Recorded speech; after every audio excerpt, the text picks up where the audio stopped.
கடமைகளில் எத்தனை தத்துவங்கள்.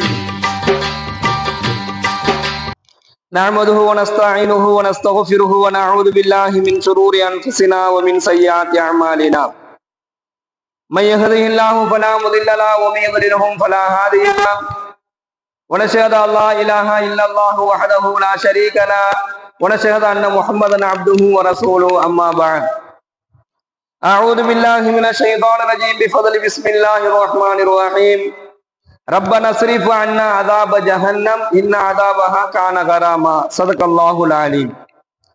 கண்ணியத்திற்குரிய அல்லாஹ்வின் நல்லடியார்களே, சகோதரர்களே, ரப்பனா அஸ்ரிஃப் அன்னா அஸாப ஜஹன்னம், எங்கள் இறைவா எங்களை விட்டும் நரக வேதனையை தூரமாக்குவாயாக.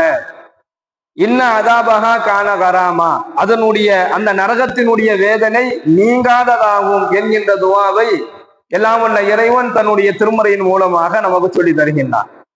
இந்த துஆவுல நரகத்தை விட்டும் நரகத்தினுடைய வேதனையை விட்டும் அல்லாஹ்ட்ட பாதுகாப்பு தேடணும்.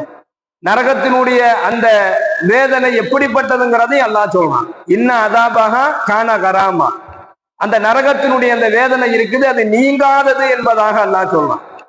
நரகத்துல நரகவாதிகளுக்கு கொடுக்கப்படக்கூடிய வேதனையை பற்றி சொல்லும் பொழுது அவர் செய்த பாவத்திற்கு தக்கவாறு வேதனை கொடுக்கப்படும்.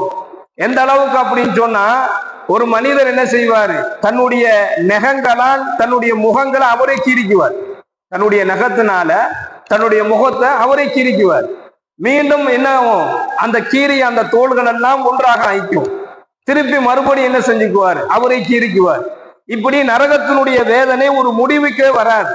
அல்லாஹ் பாதுகாக்க வேண்டும். அந்த நரகவாதிகள் வேதனை கொடுக்கப்பட்டாங்க அப்படின்னு சொன்னா, அவங்களுக்கு கொடுக்கப்படக்கூடிய அந்த வேதனை இருக்குது, அது முடிவுக்கே வராது.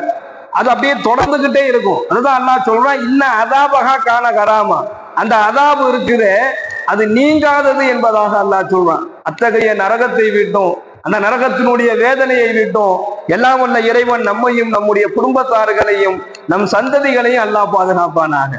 கண்ணியமிக்க அல்லாஹ்வின் நல்லடியார்களே, சகோதரர்களே, அல்லாஹ் குர்ஆன்ல பதிவு செய்யறான், இன்னல்லாஹ யுஹிப்புல் முக்ஸிதீன், நீங்கள் நேர்மையாளர்களை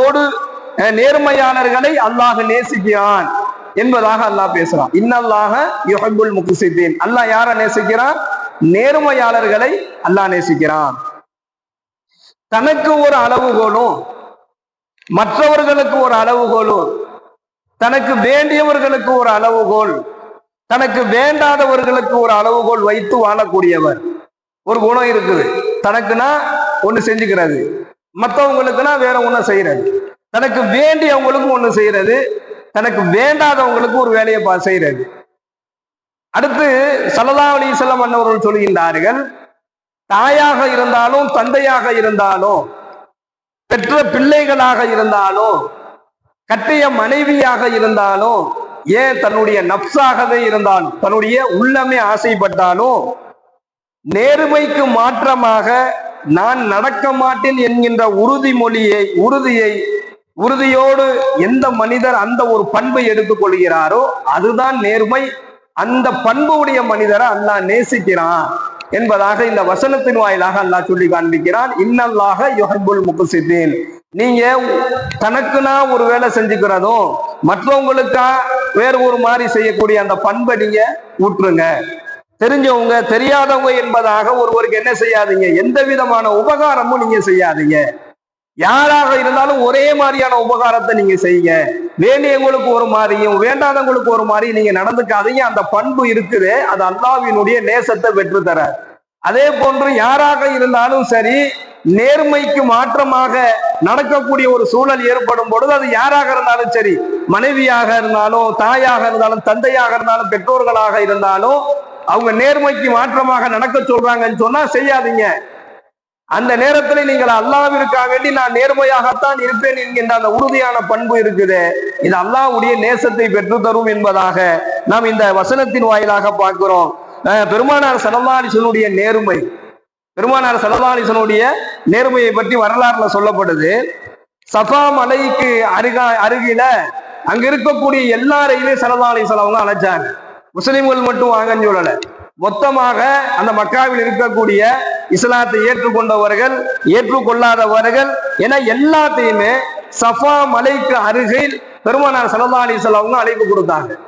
இவங்க அழைப்பு கொடுத்த உடனேயே அங்க இருக்க எல்லாருமே வந்துட்டாங்க. யாருமே விடுபடல, எல்லாருமே வந்துட்டாங்க.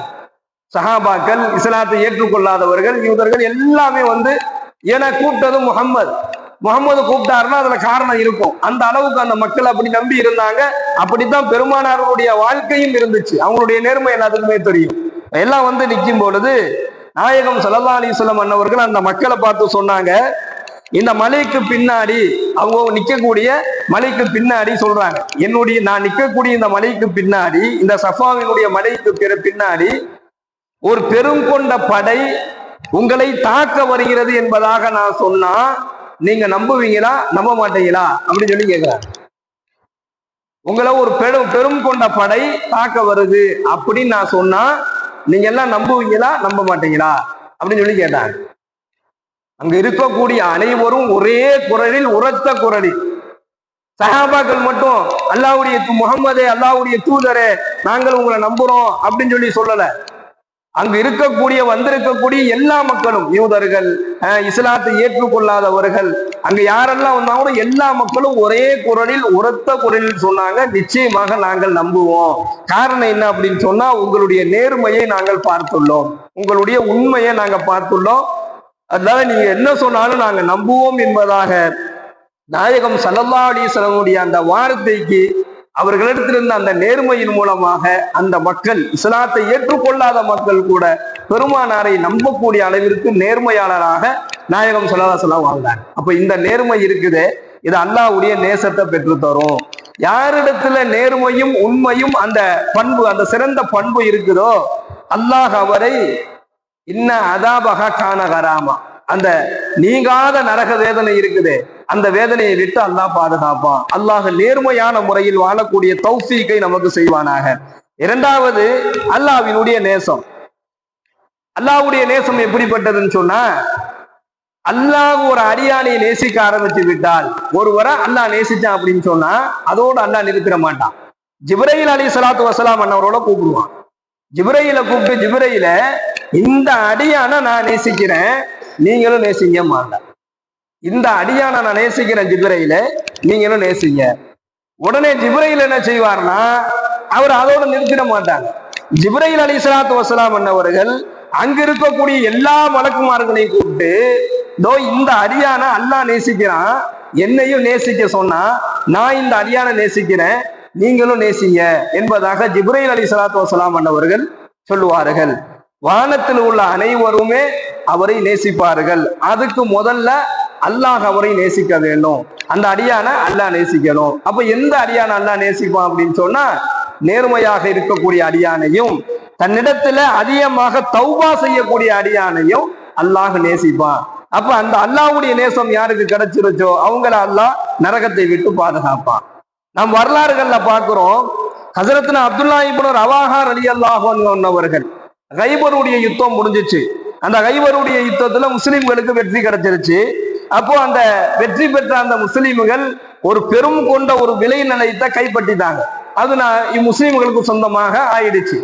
அப்போ அந்த கைப்பற்றிய அந்த விளை நிலத்துல அந்த விளைச்சலில் இருக்கக்கூடிய அந்த பொருள்களை எல்லாம் பங்கு வைக்கக்கூடிய பொறுப்பை அப்துல்லாஹ் இப்னு ரவாஹா ரலியல்லாஹு அன்ஹு அவருக்கு நாயகம் ஸல்லல்லாஹு அலைஹி வஸல்லம் கொடுத்திருந்தாங்க. அப்துல்லாஹ் இப்னு ரவாஹா ரலியல்லாஹு அன்ஹு தான் எல்லாத்துக்குமே பங்கு வச்சு கொடுக்கணும். அது முஸ்லிம்களுக்கு மட்டும் கொடுக்க கூடாது. ஸல்லல்லாஹு அலைஹி வஸல்லம் அவங்க சொன்னாங்க, அவங்கள்ட்ட இருந்து நாம போர் செஞ்சு வெற்றி பெற்று அந்த விளை நிலத்தை நம்ம கைப்பற்றிட்டோம், அதனால அதை நமக்கு மட்டும் நம்ம வச்சுக்க கூடாது, அவங்களுக்கும் கொடுங்க. யாருக்கு? அந்த யூதர்களுக்கும் நீங்க கொடுங்க, பங்கு சரியா வைங்க அப்படின்னு சொல்லி அப்துல்லாஹ் இப்னு ரவாஹா ரலியல்லாஹு அன்ஹு அவர்களை அனுப்பி வைக்கிறார். இப்போ அப்துல்லாஹ் இப்னு ரவாஹா ரலியல்லாஹு அன்ஹு தான் பங்கு வைக்கணும், முஸ்லிம்களுக்கும் கொடுக்கணும், யூதர்களுக்கும் கொடுக்கணும். யூதர்களுக்குள்ள ஒரு மனசுக்குள்ள ஒரு என்ன நினைப்புனா, இவங்க ஆளுகளுக்கு ஒரு நிறைய கொடுத்துட்டு நமக்கு கொஞ்சமா கொடுப்பாரோ அப்படின்னு சொல்லி நினைச்சுக்கிட்டு அவரை வம்பிழுத்துக்கிட்டே இருப்பாங்க. ஆனா அப்துல்லாஹ் இப்னு ரவாஹா ரலியல்லாஹு அன்ஹு அவர்கள் கொஞ்சம் கூட கோபமே பட மாட்டாங்க. அவங்க வம்பிழுக்கும் போது கோபப்பட்டு உங்களுக்கு ஒண்ணு நான் கொடுக்க மாட்டேன்னு சொன்னா அங்க ஒண்ணு நடக்க போறது கிடையாது. இருந்தாலும் அப்துல்லாஹ் இப்னு ரவாஹா ரலியல்லாஹு அன்ஹு கோபமே படாம முஸ்லிம்களுக்கு என்ன பங்கு கொடுக்குறாங்களோ அதே போன்ற பங்கை தான் யூதர்களுக்கும் கொடுப்பாங்க. இப்ப யூதர்கள் என்ன செஞ்சாங்கன்னு சொன்னா, அவங்க குடும்பத்துல அவங்க பெண்களிடத்துல இருக்கக்கூடிய நகையெல்லாம் வாங்கிட்டு வந்து யாருக்கும் தெரியாம அப்துல்லா இப்னு ரவாஹா அவங்க கையில கொடுக்குறாங்க. இந்த நகையெல்லாம் நீங்க லஞ்சமா வச்சுக்குங்க, அடுத்து பங்கு வச்சா எங்களுக்கு கொஞ்சம் நிறைய கொடுங்க என்பதாக கேட்பதற்காக வேண்டி நகையெல்லாம் கொண்டுட்டு வந்து அப்துல்லா இப்னு ரவாஹா ரலியல்லாஹு அவங்க கையில கையூட்டாக லஞ்சமாக கொடுக்குறாங்க. அப்போதான் அப்துல்லா இப்னு ரவாஹா ரலியல்லாஹு அவர்கள் சொன்னார்கள், உங்களிடத்துல கையூட்டு வாங்குவது, உங்களிடத்துல லஞ்சத்தை வாங்குவது, அந்த லஞ்சத்தை நான் வாங்கி கொண்டு நான் இன்னொருவருக்கு அநியாயம் செய்வதை எங்களுக்கு தடை செய்யப்பட்டிருக்கு. அல்லாஹ்வுடைய தூதர் இதை எங்களுக்கு தடை செஞ்சிருக்கிறாங்க. நீ எவ்வளவு கொடுத்தாலும் உன்கிட்ட நான் லஞ்சம் வாங்க மாட்டேன், நீ எவ்வளவு கொடுத்தாலும் நான் அநியாயம் செய்ய மாட்டேன், எனக்கு எந்த நேர்மையில் பங்கு வைக்க வேண்டும் என்பதாக அல்லாஹ்வுடைய தூதர் சொன்னாங்களோ அந்த முறையில் தான் நான் பங்கு வைப்பேன் என்பதாக அப்துல்லா இப்னு ரவாஹா ரலியல்லாஹு அவர்கள் சொன்னதை கேட்ட அந்த யூதர்கள், உண்மையாகவே இவர்கள் எல்லாம் உண்மையாளர்கள், இவர்களிடத்துல எந்த நிலையிலேயுமே பொய்யே இருக்கவே இருக்காது என்பதாக யூதர்களே சஹாபாக்களை பற்றி பேசிய வரலாறுகளை நாம் ஹதீஸ்கள்ல பார்க்கிறோம். அப்ப கண்ணியமிக்க அல்லாஹ்வின் நல்லடியார்களே, சகோதரர்களே, இது சத்தியமான வார்த்தை என்பதாக சொன்னார்கள். யாரு சொன்னாங்க? யூதர்களே சொன்னாங்க.